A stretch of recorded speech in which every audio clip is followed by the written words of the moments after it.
Q&A, please remember to put your phone on mute. That will help with any feedback and help us be able to listen clearly to Reggie's presentation. And with that, I'm going to pull up and pass it over to Reggie. And Reggie, you should be able to see your slides right now. Great. Well, thank you very much. Welcome all. And the purpose of my presentation today is to introduce to you the organization that I have the pleasure of working for, a national conservation group, the Conservation Fund.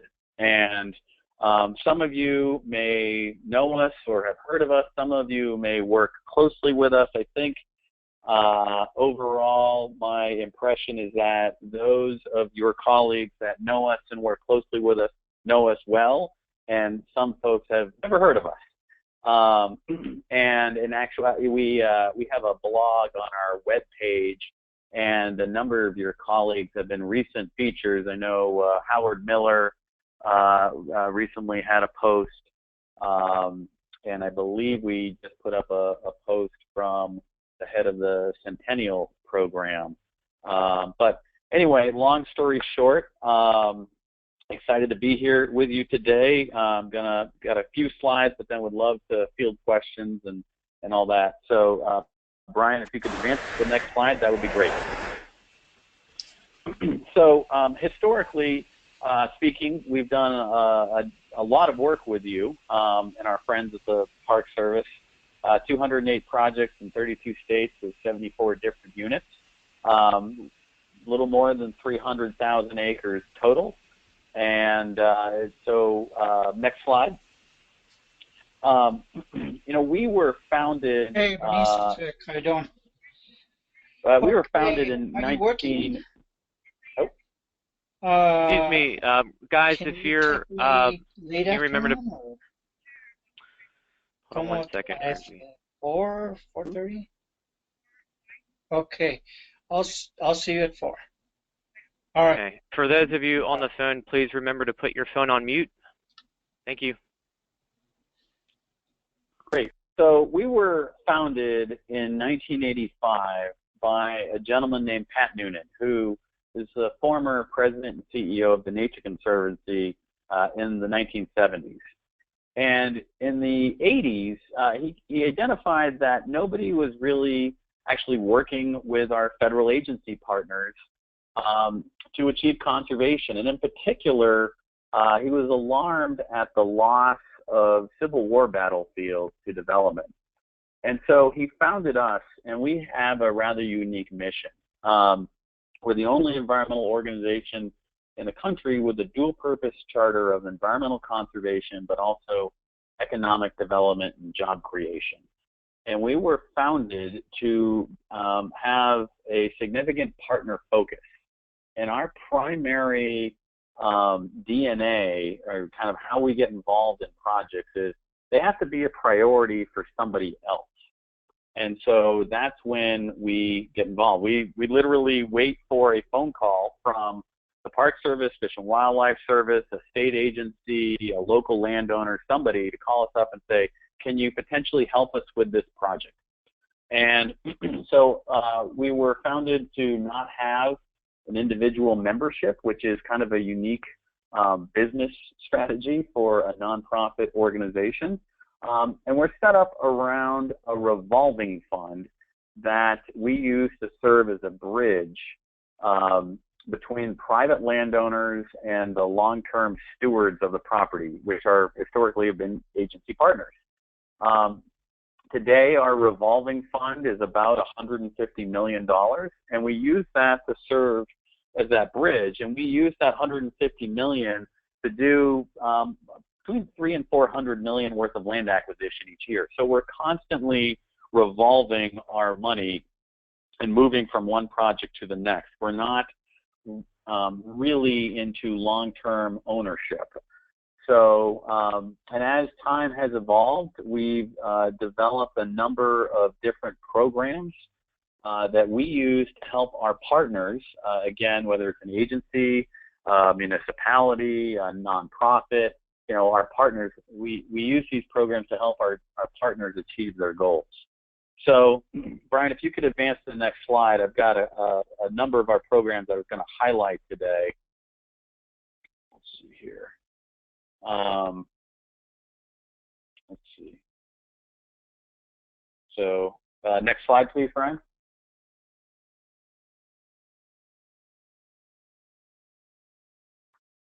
Reggie, can you see the one with the pictures? Is that what you want? No, I was looking for the one with the arrows on it. I apologize. Okay. My screen might be a little slow. Okay. Yep, there we go. So these are the programs that I was going to highlight today: our conservation acquisition program, our leadership network, our loan program, our work and mitigation, our planning, and our working forest fund. The other programs are we use for other different types of partners, whether it's carbon sequestration and carbon credits, or working with under-resourced communities, or even lending money to for-profit entities, mom and pop businesses that are dependent on natural resources. But we're going to focus primarily on these 6 programs that we have here. So if you could advance the next slide to the conservation acquisition slide, that'd be great. And so we've done an awful lot of work with you, our partners at the Park Service, and these are just 4 photos that I selected that are noteworthy, somewhat recent, what have you. But our primary business is conservation acquisition, and that is, again, our revolving fund, and using our expertise in our revolving fund to help our partners achieve their goals. Whether it's in the upper left-hand corner, Flight 93, we acquired back in early 2002 a significant group of land holdings around the crash site. Worked with you and the families to create the National Monument. And then in the upper right, up in Wind Cave, there was a property available for at a foreclosure auction that you asked us to pre-acquire and help negotiate. Hey, Reggie, real quick. Person. Yes. We're getting some feedback. So if everyone can make sure their phone is mute. Thanks. Still there? Yeah. Okay. Well, let's see. I'll continue. Sounds like the feedback's still there. Cass, do you have any ideas? Let me try to mute everyone, and then I'll unmute Reggie.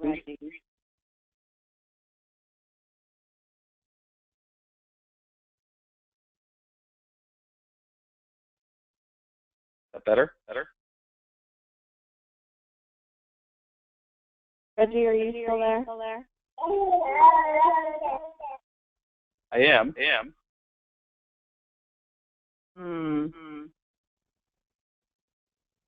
Cass, did you mute everyone? Muted.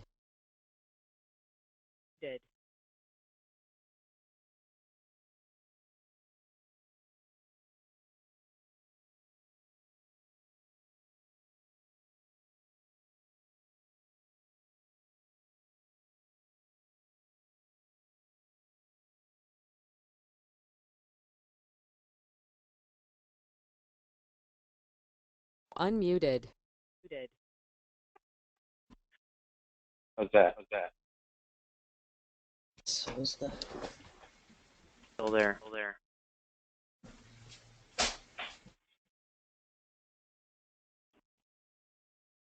Are you guys using the computer line or the phone line?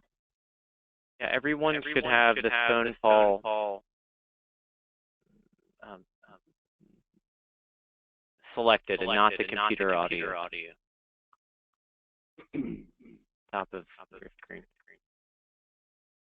Maybe somebody has the sound coming through their computer. I think that's what's happening.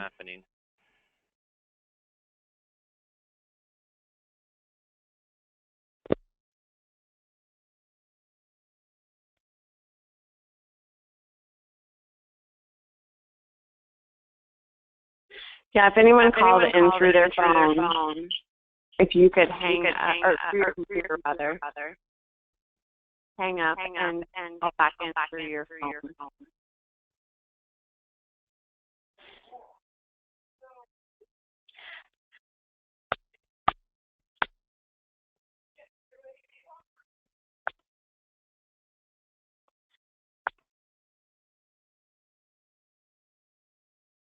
Reggie, are you still on? I am still here. Okay, it sounds better. Yeah, great. Well, thank you. Anyway, upper right-hand corner on the conservation acquisition slide, Wind Cave. There was a critical property that had come available at auction, needed to move quick. We went to the auction, acquired it, and eventually conveyed it to the park. Lower right is a recently acquired property, Wero-Wacomico. Those fields is actually a residential property, but it is the site of where Pocahontas and Captain John Smith met. It was a contact period Indian village site, and back in 2007 and beyond, we worked very closely with you to create the Captain John Smith National Historic Trail. So this is going to be a key property here that I think is going to be announced in the not too distant future, its acquisition and conveyance to you. And then we also recently in the lower left helped create First State National Monument with you all working hand in glove in Delaware. So many ways that we've worked closely with you in acquisitions, also with exchanges, handling, acquiring lands within view sheds, working inside the acquisition boundary, outside the acquisition boundary. So many tens, if not hundreds of thousands of acres have been conserved working in partnership with the Park Service. Brian, if you could advance to the next slide, that would be great. So the Conservation Leadership Network. This is a view of the National Conservation Training Center in Shepherdstown, West Virginia. It's the Potomac River in the background. We actually, back in the 90s, working with the Department of Interior, we actually bought the old dairy farm that NCTC sits on. We were working very closely with the Interior to create a watering hole for conservation. And we actually helped to run NCTC and have an office there. And one of our signature courses that seems to be quite popular with a number of the National Park Service units is what we call our Balancing Nature and Commerce course, or our Gateway Communities course. And essentially, stakeholder group teams from parks or monuments or trails come together, come to NCTC for a week, and work on how can the community utilize the resource, utilize the natural asset, i.e. the park, the trail, the monument, the historic site, whatever it is, to generate revenue for the local economy. And it's a very kind of symbiotic approach to these gateway communities, whether it's Gatlinburg, Tennessee for the Smokies, or I'm trying to think of another example, maybe Boulder, Colorado for Rocky Mountain National Park, what have you. So we do a lot of trainings with Park Service staff out at NCTC. Brian, if you could advance the next slide, that would be great.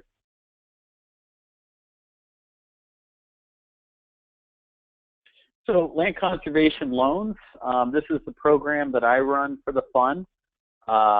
We have a $50 million pool of capital that we provide to local conservation groups throughout the United States.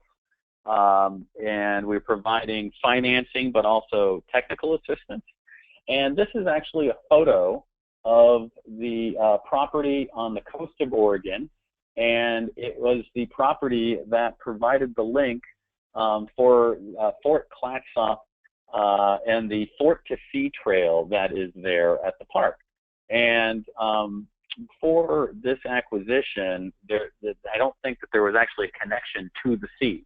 And so a local land trust working there in near Astoria, Oregon, had the opportunity to acquire this property, and it was a known priority for the park. And we provided, helped the land trust by providing a loan to the land trust acquire the property and give the Park Service time to get the appropriations that you needed to acquire it from the land trust. And so just one other way that our money has been used by partners to serve as a bridge. Again, it's acquisitions inside the acquisition boundary, view sheds. Sometimes we just provided a loan out at Lassen Volcanic National Park to help finish or complete the construction of a youth adventure camp before the snows start and the construction season closes. So many different ways that our financing has worked and benefited the Park Service. Brian, could you please advance the slide? So mitigation solutions. We are not an advocate for the utility companies. We are not. We are simply there to, once the permit goes through, to help put the mitigation dollars into the best conservation projects possible. And this is actually a rendering here of a power line corridor. The power line was already in place. The towers and the voltage were increasing in height and voltage, and was going to be impacting the view shed of the Delaware Water Gap as well as the Appalachian Trail. And so we actually are managing a $66 million pool of funds that conservation partners are applying to, and we're administering those funds and putting them into good projects that benefit either the trail or the Delaware Water Gap to offset the impacts of these of this utility line. We also are doing work with other utility corridors, whether it's pipelines, gas lines, that sort of thing. But again, we're here to help, not necessarily advocating for the pipeline or utility, but simply there to try and provide the best solution possible as after the permitting process goes through. Next slide, please, Brian.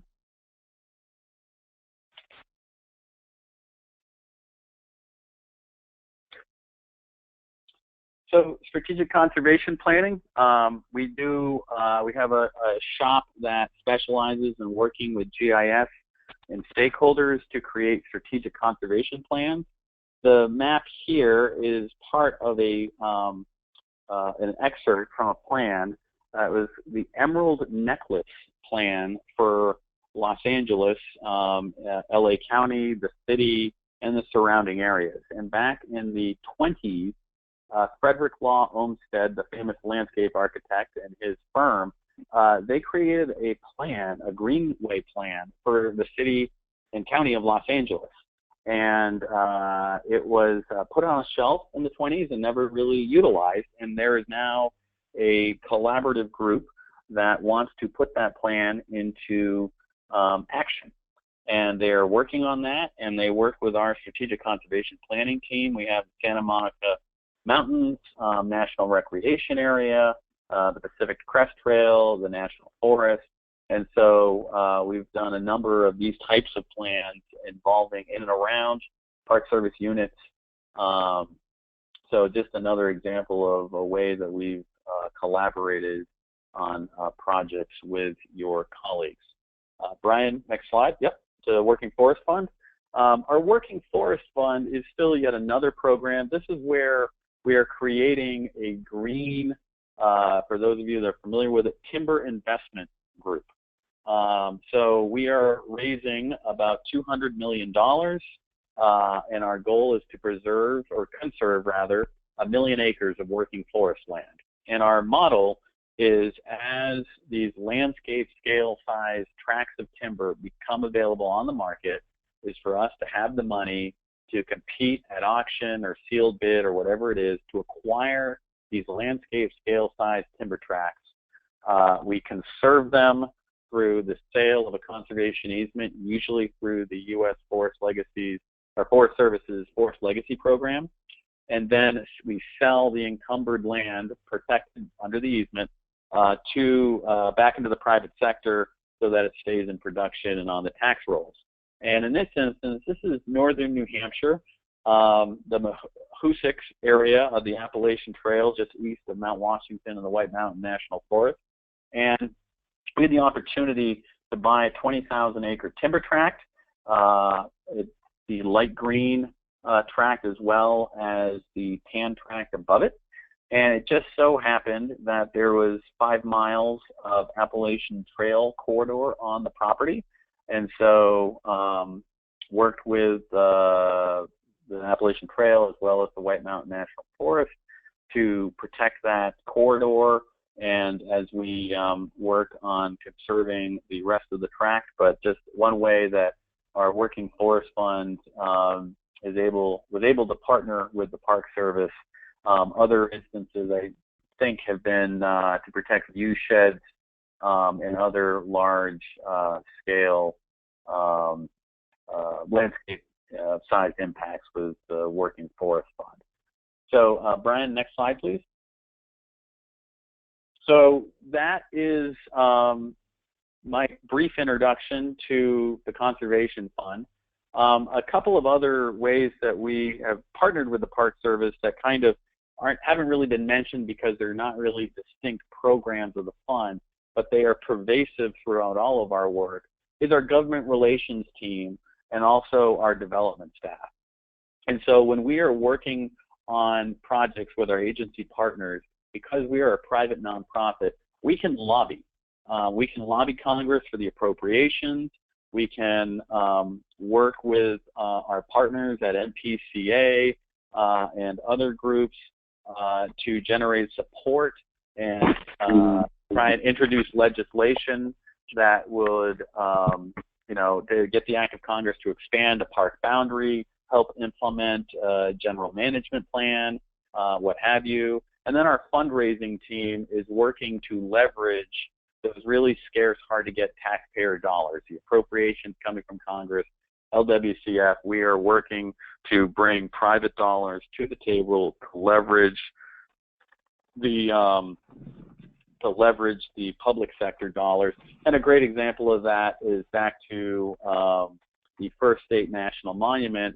The first acquisition there is a property that we actually negotiated the donation of to the Park Service to create the National Monument, and that was made possible through a local foundation.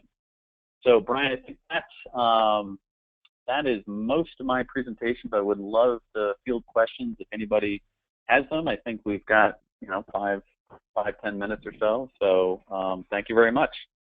Yeah, thank you so much, Reggie, and great presentation, and of course thank you to the Conservation Fund for all the support that you have done for the Park Service.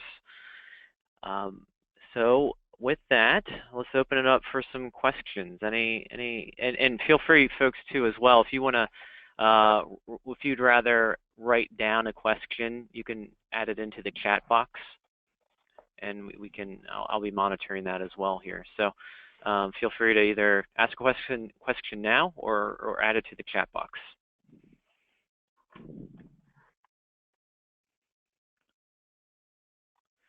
Well, I have a question to get us started, Reggie. So if you're in a park and you want to reach out to someone with the Conservation Fund, how would be the best way to do that? Are there what they call the DC office or state office, or how would you suggest someone with the Park Service reaching out to the Conservation Fund? Yeah, thanks. That's a great question, and I guess one of the easiest ways to do it is to use our website, www.conservationfunds.org. We have a link there where we work, and there's a map of the United States, and you click on your respective state, and there's some quick numbers about our historic work or current projects in that state, and then in the right-hand side are the state leads, and you can click on the links and it'll take you to their contact info. The other way to do it is to simply utilize my contact info here. Give me a call, and I am happy to put you in touch with the right person in our shop. We're a fairly close-knit family. We only have about 150 staff nationwide, and about 2/3 of them are actual real estate staff. So again, even smaller pool, but we're tight knit, and we stay in touch. So would love to hear from you. Great. So we've got a question that someone entered here. Asked, is the conservation fund role of assisting in land acquisition applied following NPS completed boundary assessment and congressional approval of expansion? Essentially, what is the timing when the conservation fund comes into play? So it can be a number of different ways. So I'm trying to think back to Flight 93. It was before my time, but I'm trying to remember when Congress passed the legislation wanting to create the National Memorial, but we were acquiring land. We essentially acquired the strip mine, or the surrounding strip mine. We acquired about 600 or 700 acres there surrounding the crash site, and we started acquiring those, I think, January or February of 2002. So that might be an example of where we've gotten out ahead of the creation of the acquisition boundary, and that was purely at y'all's request. Other instances are down at one project that I've been working on at Petersburg National Military Park. Back in the 80s, there was the opportunity to acquire significant pieces of the core battlefield, and at the time they were not part of the acquisition boundary. They were donated to us, and we've actually been sitting on them and owning them for the last 20 or 30 years, while we're simultaneously working to incorporate or work on the GMP from 2005, which was to expand the battlefield by 7,000 acres, expand the acquisition boundary, which would then incorporate our the holdings that we essentially been sitting on and waiting for you guys to be able to take them from us. So a number of different ways that we've worked. Great. Here's another question. Has Conservation Fund worked with NPS programs like the National Heritage Areas in partnership, Wild and Scenic Rivers? Yes. I'm trying to think of an example off the top of my head. Done a significant amount of work. I'm not sure if the Neches River in East Texas is wild and scenic. I think it might be, but we've done a huge amount of work in East Texas with Big Thicket in the preserve. But yes, I apologize. I can't pull an example off the top of my head at this moment. And then another follow-up question from Heather. Is strategic conservation planning fee for service?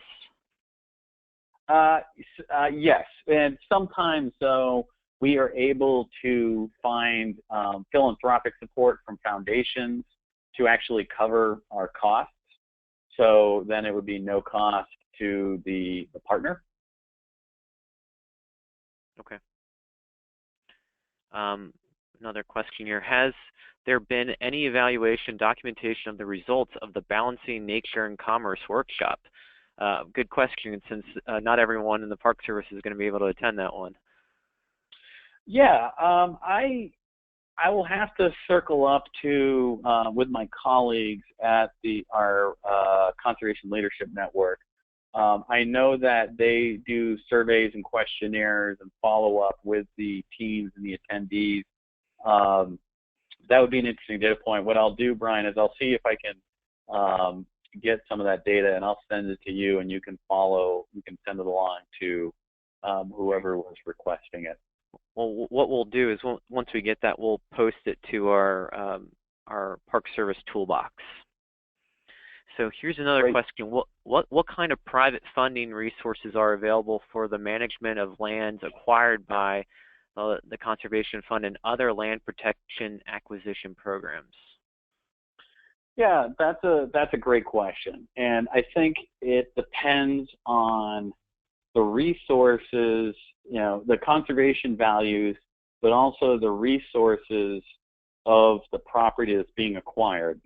So for instance, the example I used with the Working Forest Fund in northern New Hampshire, the corridor along the Appalachian Trail there, that was a very small portion of the property, and the property itself is a working, managed forest land. And so we've been, doing selective harvest, essentially managing the timber, managing the health of the forest, and the revenue generated through the sale of the timber has gone to cover the costs of the management, stewardship, so on and so forth of the property. In other instances, maybe over in, say, California, in Northern California, where there's an active carbon market, we have done significant acquisitions in Mendocino County, and in those instances, we are, I don't think the Park Service is involved with those, but the value there is we can manage the forest and sell carbon credits, and those are not insignificant amounts of money, and use that money to manage the timber. With other more, say, agricultural lands, you might be able to lease the property to a farmer, or while it's in our ownership, it stays in its rural character. We can use the lease proceeds to cover the management or the operations of the property. For those properties that might have more of a biological value to them, then perhaps we might need to find, there's not really a monetary value assigned to the rare species or the rare habitat that we're trying to protect.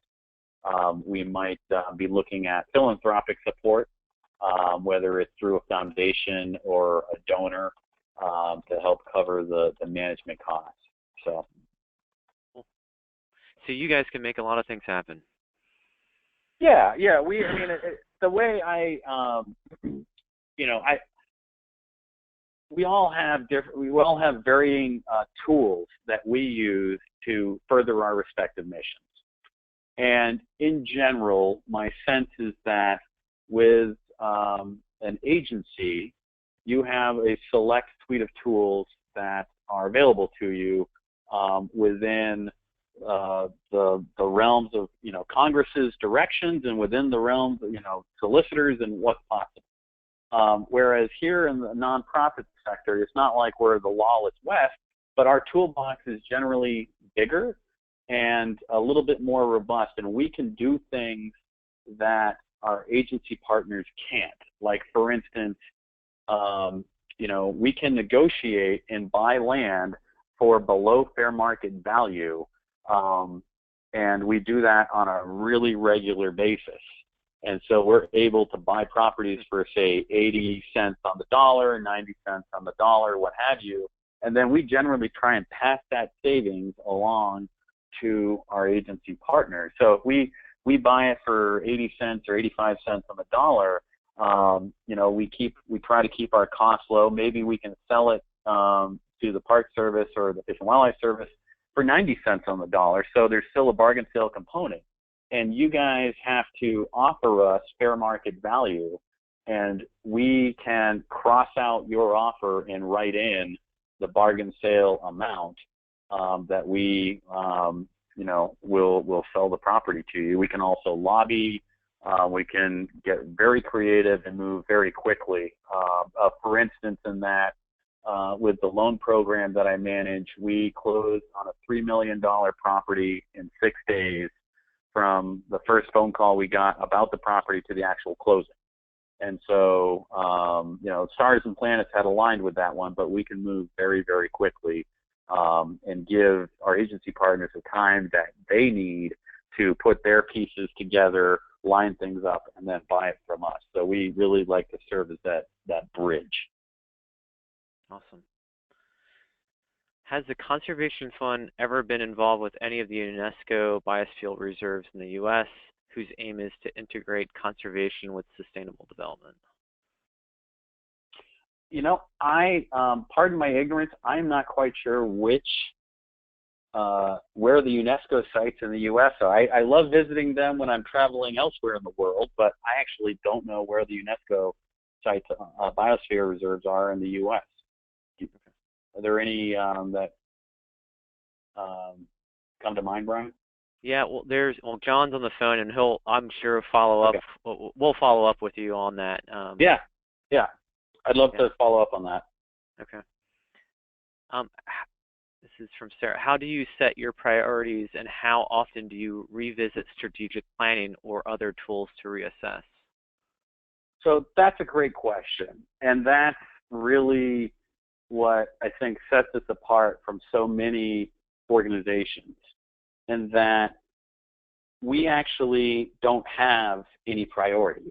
Your priorities are our priorities. And so I apologize for the rather flippant answer, but it's true. I mean, literally, when we are evaluating a project, our project manager, the two questions that they have to answer are, number one, who is the project a priority for? We will only work on the top priorities of our agency partners, or sometimes our private partners will come to us saying, hey, we just bought this. We think it's of interest to the Park Service. Can you help us out? We don't really speak their language. And so we might, call up the regional chief or whoever and say, hey, just got a phone call from this landowner. Are you guys interested in this property? Okay, yes. Then we call back the landowner. We set up a deal, and we make it happen. Really, I mean, we're working on our agency partners' priorities. We love to get phone calls about in-holdings or exchanges, or can you help us acquire X, Y, and Z? Really, that's how we pick our projects. The second question that our project managers have to answer is, how are you going to pay for it? Because if you recall, we have our revolving fund, but we like to revolve it. And so we're constantly figuring out how do we get the project complete and then get our money out of the dirt and into the next project. And so if we're working on our agency partners' priorities, hopefully those priorities are already going to be included in the president's budget, or the congressional delegation is aware of them, so we can go into their offices and lobby and help push the project along so that you guys can get the funding that you need to do the project that you've asked us to help with. As far as our strategic plan or strategic vision, we have one. We just redid it. Our first and foremost, we will always be focused on land and water resources, utilizing our revolving fund to help our agency partners. We're looking at some new themes, food security, restoration, and also trying to bring more private dollars to the table to achieve conservation, to leverage the hard to come by public dollars. So that's a little bit about our priorities and our vision. Great. Here's one more question. Typically, the federal government does not accept land that is encumbered by easements and other property limitations. Have you found this to be an issue? How do you work around it? Yeah. Sometimes, let's see, how did we work around that? I found that it seems to varies from region to region depending on which way the solicitor might want to go. It's it is tough. Sometimes most of our acquisitions, our pre-acquisitions, they are going to the Park Service unencumbered without a conservation easement. The one project I can think of that went to a federal partner that had an easement on it, it was to the Fish and Wildlife Service. The easement was necessitated by a state funding source that was going to do restoration on the property that Fish was acquiring, and the state AG's office and the regional solicitor got together and figured something out. So I think it's a rare instance that we would be conveying something to Park Service with an easement on it. In the instance that I highlighted with the Working Forest Fund and the Appalachian Trail, that corridor was a fee simple transaction. There was no easement on it. Okay. So there's one last question, Reggie, if you can bear with us here. How do the easements placed on working forests affect land values when they are sold back to private sector operators? Yeah, they generally speaking, easement values diminish the value of the encumbered land. The average general rule of thumb is about 50% of the value of the land. And so $1 million property, you put a kind of a generic conservation easement on it, that property might be worth $500,000 after the easement. And it really depends on a number of things: the qualities of the property and also the restrictions in the easement.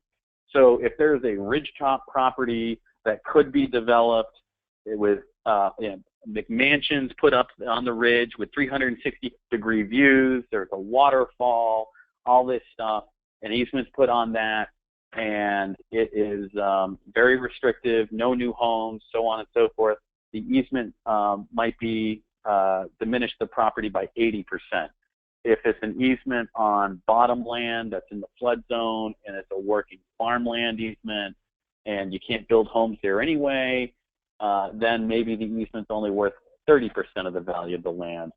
Generally, the larger timber tracts, the landscape scale size parcels, a working forest easement, it's usually in a remote area.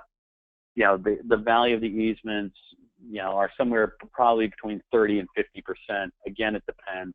But in many ways, it's helping to make the resource and the land more affordable to the future users in the private sector. And in particular, I think this is really important on the farmland side of things. So if there are any Park Service units, maybe Civil War battlefields or elsewhere, internment camps, rural areas, agrarian in nature, by diminishing the value of a farm with an easement on it, that makes it affordable to the next generation of farmers. So there's this wonderful farm succession planning and getting the next generation of farmers to that resource so they can actually afford to buy it. Long-winded answer, I apologize. That's great. So if you don't mind, one final question, because this is a really great one that I missed on our list here. Keeps coming up. What kind of private funding resources are available for the management of lands acquired by the Conservation Fund and other protection acquisition programs? I think I answered that one already. Maybe I'm sorry. 4 or 5 back. That's the one when I was talking about. It depends on the resource values of the property, and sometimes timber harvesting can cover management. Sometimes it's farm leases, carbon credit sales. It really depends. That's right. And you guys don't get into. Sorry. Well, I was just going to say one thing I forgot is maybe there is a rare species on the property and there's a mitigation play, and there could be some sort of mitigation credits sold that manage or cover the management of the property and becomes a mitigation bank of some sort. But anyway, so How about for like endowments, like for a parcel of land? Do you guys ever get involved with that, or and if no, do you reach out to other groups who might be able to help in situations like that? Yeah, we are always mindful to make sure that we have the capacity to manage, monitor, and essentially permanently conserve whatever it is we're acquiring, whether it's a fee simple property or a conservation easement. And, we really aren't designed to provide a lot of management and stewardship to lands. Our colleagues over at the Nature Conservancy have a wonderful team of scientists. They have the capacity in-house to do controlled burns, to restore prairie habitat, and all that thing. We just simply don't have that capacity. But we do recognize when we don't have that capacity that we need to be partnering with a local partner. Maybe it is the state chapter of the Nature Conservancy, maybe it's a local land trust. But when we're going through the project, we're creating the project budget, we always include some sort of, if there's a stewardship or management need, make sure that we are accounting for that in the project budget, and we identify where the funds are coming from to provide that service for the property, for the partner, for the park service, what have you. That's a great comment to end on, Reggie, because it helps remind us that, again, Park Service has their hands tied in many ways with working beyond park boundaries, but by working with someone like the Conservation Fund, even if you guys can't do everything, you have a network, you have friends, people as well who can. So you can help do a lot of problem solving, again, that we may not be able to do in-house. So that's great. Yeah, that's exactly right, Brian. Thank you for pointing that out. As I said before, I'm happy to brainstorm. Anybody that has any questions or wants to dive deeper on something I said, I'm happy to chat. All right. Well, thank you again, Reggie. This is great questions, great presentation. Just one last reminder that next month's webinar is on mitigation banking, and Kevin Noon in the Water Resources Division, who literally wrote the book on it. You can look it up on Amazon. Will be presenting again on mitigation banking. And it'll be great, I'm sure. So look for that, and thanks again for joining us today. Thank you. Thanks, Reggie. Thank you. Thanks.